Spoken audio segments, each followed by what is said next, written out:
Olá pessoal, tudo bem? Hoje nós vamos dar sequência às nossas aulas sobre o Evangelho segundo João. Vamos entrar na lição de número 11, que vai tratar dos capítulos 11 e 12.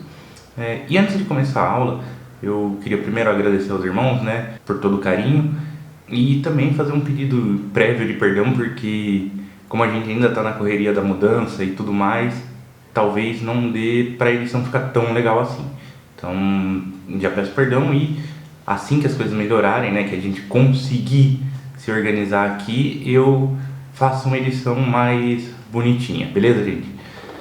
A aula de hoje tem por título Autoridade sobre a Vida e a Morte.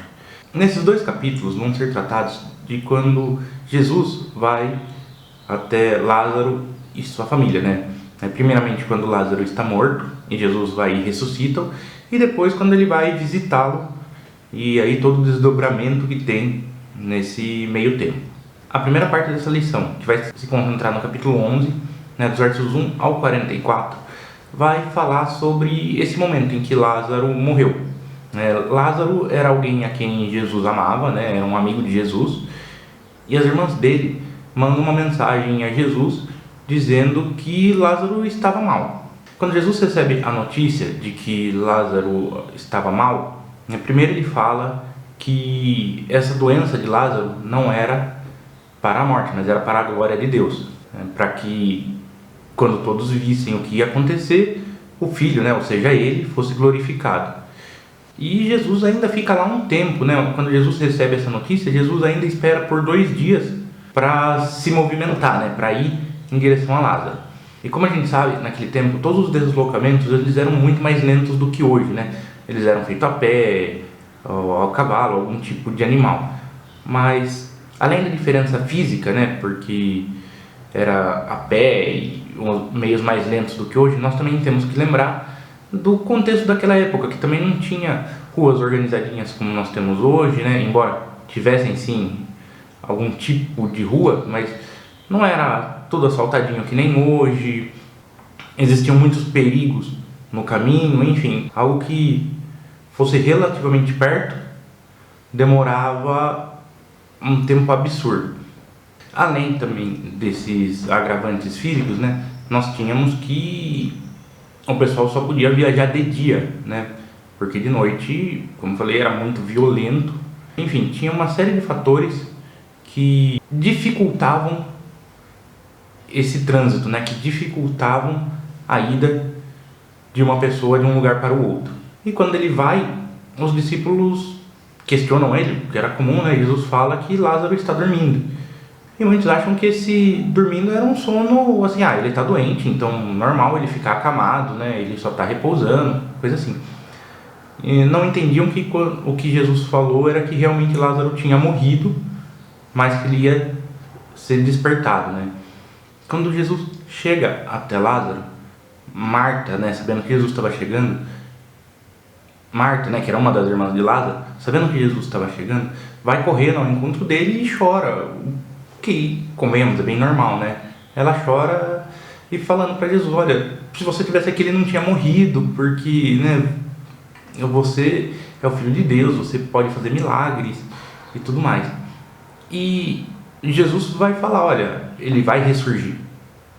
E Marta, com a fé que ela tinha naquela época, ela fala, não, eu sei que ele vai ressurgir no último dia, ele vai ressurgir no fim dos tempos, mas agora ele está morto. E aqui eu quero trazer os versos 25 e 26, que é a resposta de Jesus a Marta, mas eu acho esses versos muito interessantes, eles podem ser trazidos para nós tranquilamente, que vai dizer o seguinte: então Jesus declarou, eu sou a ressurreição e a vida, quem crê em mim, ainda que morra, viverá, e todo que vive, crê em mim, não morrerá eternamente. Você crê nisso? E aí Marta vai falar, não, eu creio que você é o Cristo, eu creio que você é o Filho de Deus. E aqui nós temos uma provação da fé de Marta. Marta foi provada, Cristo provou a fé de Marta ao deixar que Lázaro morresse para se encontrar com ele só depois, para vir só depois ao encontro da família. Na sequência, Marta vai chamar Maria, porque Maria ainda estava na casa dela, ainda estava lá chorando, E quando Marta chama Maria, né, elas duas vão até Jesus, Maria faz o mesmo questionamento que Marta já fez. Maria fala, olha, se você tivesse aqui, ele não tinha morrido. E aqui existe uma diferença, porque Cristo, ele não refaz todo esse protocolo que ele fez com Marta, né? Ele não vai questionar, ele não vai falar, ele só vai perguntar aonde Lázaro está. E quando ele é levado até Lázaro, ele chora, né? Isso é muito legal, porque nós vemos aqui uma humanidade de Cristo que momentos atrás ele acabou de se mostrar Deus, né? Acabou de trazer para si esse atributo divino, né? Quando questionou se Marta acreditava, e assim que Marta acreditou, né? E aí falando que ele é o Filho de Deus, né? Então Jesus mostrou esse atributo divino dele, e logo na sequência ele também mostrou o atributo humano. Ele mostra o quão próximo ele é da gente, porque como Deus, ele não necessitaria de chorar por alguém. Se ele tem em suas mãos a vida, por que ele choraria por alguém? Ele chorou por um amigo próximo, porque Jesus era assim humano, né? Jesus era assim muito próximo daquilo que nós somos hoje. Quando ele encarnou, né? Quando ele se fez homem, ele realmente se fez homem, né? A teologia vai dizer que Jesus era 100% Deus e também 100% homem, né? Ele não era metade, ele era as duas coisas completas. Então aqui, quando ele chora por um amigo próximo, né? Quando ele chora por um amigo amado, nós temos essa claridade de que Cristo era realmente homem. E agora, voltando aqui para o texto, né? Aqueles que estavam acompanhando, porque sempre tinha uma multidão acompanhando Jesus, e também tinha uma multidão lá sepultando Lázaro, né? Junto com a família. E alguns fizeram o mesmo questionamento de Marta e de Maria, né? Falando, olha, se ele curou um cego, por que ele deixou essa pessoa, quem ele ama, morrer, né? Por que ele não estava aqui e não impediu que ele morresse? E logo na sequência Jesus realiza o milagre, aquele que nós todos vimos 1 milhão de vezes nas classinhas, né, nas escolinhas dominicais, em desenhos quando criança, que é quando Jesus chega, manda tirar a pedra que está no túmulo de Lázaro, né? E Marta vai falar que Lázaro já morreu há 4 dias, ele já está fedendo, ele já está se decompondo e tudo mais, né? Mas Jesus ainda assim manda que eles abram a pedra, e Jesus chama Lázaro, e nesse momento Lázaro vem.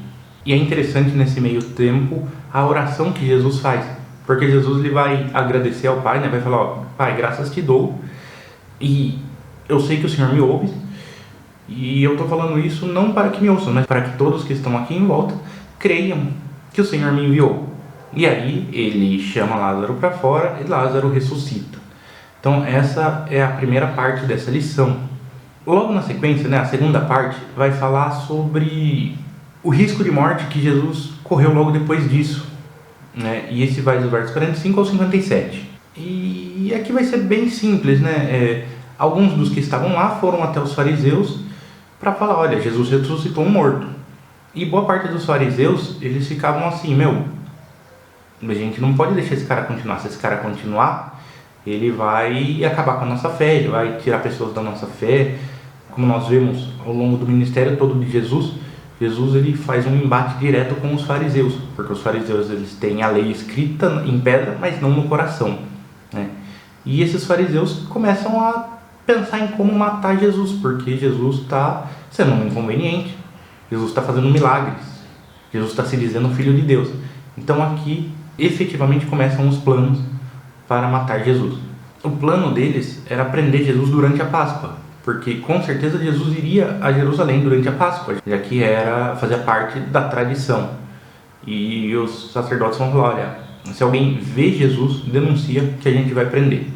Então esse é o ponto, a segunda parte dessa lição, né? Vai falar sobre o risco que Jesus passou a correr de verdade, porque até então muitos o odiavam, mas não tinham ainda o plano efetivo de matá-lo. E a partir daqui começa a trama, né? Começa a narrativa da morte de Cristo. Agora a gente vai entrar no capítulo 12, e essa parte vai dos versos 1 ao 19, que também é outra passagem muito conhecida, que é o momento em que Cristo, 7 dias antes da Páscoa, ele volta para a casa de Lázaro, volta para visitar Lázaro, Marta e Maria, e onde tem uma ceia para eles comemorarem, um momento alegre.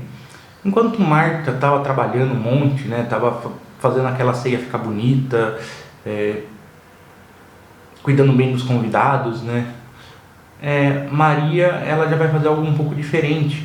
Ela já vai pegar um perfume muito caro que ela tinha lá. A Bíblia vai falar que era de nardo puro, algo extremamente caro, extremamente raro, algo bem precioso para aquele tempo, e vai derramar os pés de Jesus e vai enxugar os pés de Jesus com o próprio cabelo. E aí, esse perfume exalou para a casa toda. E Judas, aqui, a narrativa vai dizer que ele fez esse questionamento não por causa dos pobres, mas sim porque ele era ladrão. Judas vai fazer um questionamento de: poxa, ela está derramando algo tão caro em você, ela podia vender isso e dar para os pobres, ela podia doar, ela podia fazer qualquer coisa, E a resposta de Cristo aqui é de que os pobres sempre vão estar conosco, Nós sempre vamos ter os pobres para cuidar, e é sim necessidade nossa cuidar dos necessitados. Mas o Cristo tinha um tempo finito nessa terra. O pessoal ali não sabia, mas Jesus estava há pouco tempo de ser crucificado. E Jesus aí já começa a predizer a sua morte. Outra coisa que acontece aqui é que muitos vão tentar matar Lázaro, vão criar um plano para matar Lázaro, porque Lázaro era um milagre vivo, E Lázaro era algo que aqueles religiosos não queriam. Era uma pessoa que aqueles religiosos não queriam que estivesse viva, porque ele era a prova de que Cristo é Deus. Ele era a prova, de que Cristo realmente realizava milagres, de que Cristo realmente fazia aquilo que ele dizia que ele iria fazer. Então nós temos também aqui esse breve parênteses dizendo que muitos queriam matar Lázaro para esconder o milagre. Então nós temos duas coisas acontecendo, Tentam matar Jesus porque ele é Deus, mas ao mesmo tempo também tentam acabar com as provas de que Jesus é Deus. E isso é muito importante, tanto nessa narrativa quanto para a nossa fé. E nós podemos ver que se essa palavra chegou até nós, é porque ela realmente foi trazida de modo sobrenatural. Não faltou ao longo da história, tanto naquela época, tentando matar o próprio Cristo e matar a prova do milagre que Cristo realizou, quanto ao longo de toda a história, várias tentativas de apagar a Bíblia, várias religiões surgindo, dizendo que a Bíblia estava errada, fazendo reinterpretações e até mesmo não deixando que as pessoas lessem a Bíblia, Então nós podemos ter essa certeza de que se nós recebemos isso hoje, é porque realmente aconteceu algo sobrenatural para que nós recebêssemos. Esse Cristo, ele foi tão importante que ele realmente mudou a história do mundo, e essa história chegou até nós hoje, 2000 anos depois. E na sequência, nós vamos ter a famosa história da entrada triunfal.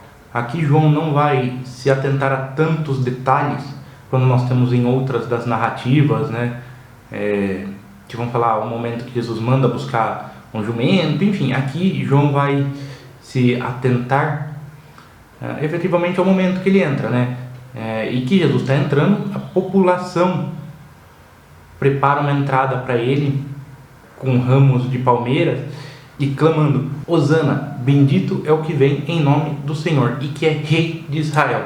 Então nós vemos aqui que a população já tinha entendido em que Cristo era o rei de Israel predito, que ele era realmente o Messias prometido.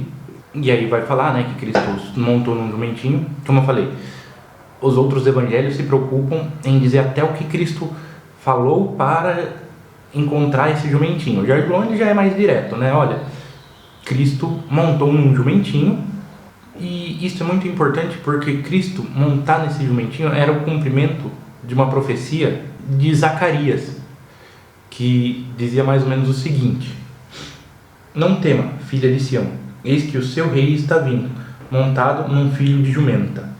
E os discípulos não compreenderam, porque eles estavam vendo com Jesus, poxa, ele sentou num jumento porque ele estava cansado, sei lá, né? Eles só foram entender essa profecia depois que Cristo foi morto e glorificado. Morto, ressuscitou e foi glorificado. Mas a multidão naquele momento já estava assim percebendo que ele era o Filho de Deus. Então até por isso que ela estava celebrando. Mais uma vez os fariseus ficam revoltados, porque eles vão daí dizendo assim, olha só, nada está dando certo, porque, né, todo mundo está indo atrás desse cara e, poxa, tudo aquilo que a gente está fazendo não tem valor, toda a nossa tentativa de acabar com ele não está dando certo. Então vamos ter que partir para meios mais rigorosos. E aí, dos versos 20 ao 50, aqui do capítulo 12, nós vamos ter os momentos em que Jesus efetivamente prediz a sua morte, né? Em que Jesus efetivamente fala de tudo o que vai acontecer, em que ele mostra o que vai acontecer. E aqui eu quero ler dos versos 23 a 26, que é bem legal, uma fala de Cristo bem legal para aquele momento. Então Jesus se dirigiu a eles dizendo, é chegado a hora de ser glorificado o Filho do Homem. Em verdade lhes digo, se o grão de trigo caindo na terra não morrer, fica ele só, mas se morrer, produz muito fruto. Quem ama a sua vida, perde-a, mas aquele que odeia a sua vida nesse mundo, irá preservá-la para a vida eterna. Se alguém me serve, siga-me, e onde eu estou, ali estará também meu servo. E se alguém me servir, meu Pai o honrará. Então aqui Jesus está falando, né, olha, assim, um grão de trigo quando morre, ele germina. Então, assim, quando eu morrer, o evangelho será espalhado, né? Essa é o conteúdo ou o teor dessa fala. Muitos naqueles momentos não entenderam, mas hoje nós podemos entender que esse era o conteúdo dessa fala. E ele vai dar sequência nos versos 27 e 28, dizendo, agora a minha alma está angustiada, e o que direi? Pai, salva-me desta hora? Não, pois foi precisamente com este propósito que eu vim para esta hora. Pai, glorifica o teu nome. E aí vem uma voz do céu, né? Vem uma voz de Deus respondendo, eu já o glorifiquei e ainda o glorificarei. Por que é interessante esse ponto, né? E por que eu separei, tendo em vista que faz parte da mesma fala? Porque antes ele estava dizendo o que ia ser, né, quando ele morresse, que quando ele morresse a palavra ia ser espalhada. E aqui ele está falando, olha, eu até poderia pedir para Deus me tirar desse momento, né? Eu até poderia pedir para não morrer, mas eu vim para essa morte, né? Cristo, ele sabia que a missão dele era morrer em cruz, que essa era a missão que o Pai tinha dado a ele, né? Ele veio precisamente para esse momento. Então ele fala, olha, eu estou angustiado, mas Pai, faça a sua vontade para que o seu nome seja glorificado. E Deus vai responder dizendo, eu já fiz, né? Eu já te glorifiquei, você já foi glorificado, mas ainda vai ser mais glorificado, né? Todos vão ver a glória de Deus em Cristo. Aí tem aquela conversa de sempre, né? A multidão falando, não, mas isso foi um trovão, foi um anjo, o que aconteceu? Por que veio essa voz? De onde veio? E Jesus vai falar, olha, essa voz não veio para mim, porque eu e o Pai somos um, nós temos um contato direto, enfim. Mas elas veio para que vocês ouçam e creiam. E aí nessa conversa ele vai falar, olha, chegou a minha hora, o mundo vai expulsar o príncipe, mas o príncipe tem que ser levantado, né, num sentido de como ele ia morrer. E muitos vão falar, nossa, mas a palavra dizia que esse rei que ia vir, né, que esse Cristo, ele ia durar para sempre. Então muitos tinham a imagem de que o Cristo que ia vir, ele ia ser um ser imortal que ia governar com uma espada, ia ser a derrota, né, ia ser o castigo dos inimigos do povo de Deus. E embora Cristo realmente seja esse governante eterno e seja realmente a derrota para os inimigos do povo de Deus, ele não é a derrota física, mas a derrota espiritual, né, que é uma derrota muito maior, né? Através de Cristo nós temos o contato eterno com o Pai, e por causa de Cristo que nós vamos viver eternamente, né? E aí, né, embora esses judeus tivessem entendido que Jesus era Deus, tivessem feito toda essa entrada, muitos ainda não criam, né? Muitos ainda achavam que Jesus era só mais um que ia passar. E é legal porque isso vai cumprir a profecia, que nós podemos dar uma olhada nela em Isaías 53, que na minha versão vai dizer o seguinte: Senhor, quem creu em nossa pregação e a quem foi revelado o braço do Senhor? Né? Então aqui está mostrando, poxa, os judeus eram um povo escolhido de Deus, mas ainda assim eles não viam, porque isso já estava previsto, né?